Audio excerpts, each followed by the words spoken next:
I am excited to share that my farm build is now capable of clearing Pinnacle content.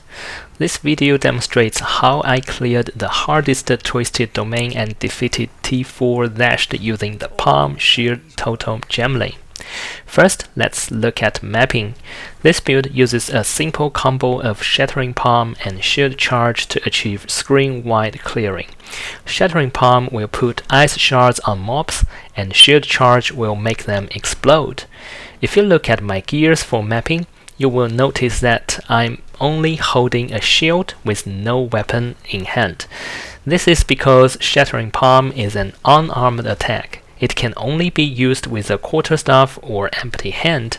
Since I want to use a shield, I have to leave the weapon slot empty. Regarding the shield, I am using one with more than 1000 armor because the damage of shield charge scales with the shield's armor value. The deepest tower and trample toe are used to further boost the damage.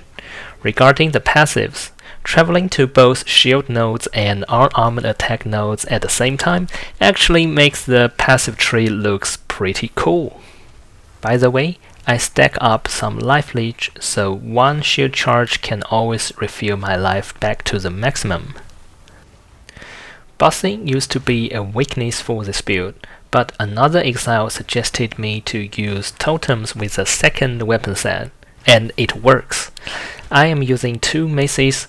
Each provides +7 melee skill levels, and the totem node from passive tree allows me to place 3 totems at the same time. Normal map bosses are now a piece of cake, saying that since this build isn't solely focused on totems, there are still some strategies and tips needed when fighting T4. On the one hand, I need to balance the totem's damage output with the skill's life cost, since each totem placement costs a lot of life. On the other hand, I have to manage the stun bar of Lashed. Don't let him get heavy stunned before the phase transition, but make sure he gets a heavy stun during the transition. This is because his second phase is very dangerous, and I cannot guarantee to survive in that phase. But heavy stun him during the phase transition can prevent him from entering the second phase. So I only place 2 totems when starting the fight, and will place 3 totems in phase transition, plus a Warcry and Shield Charge.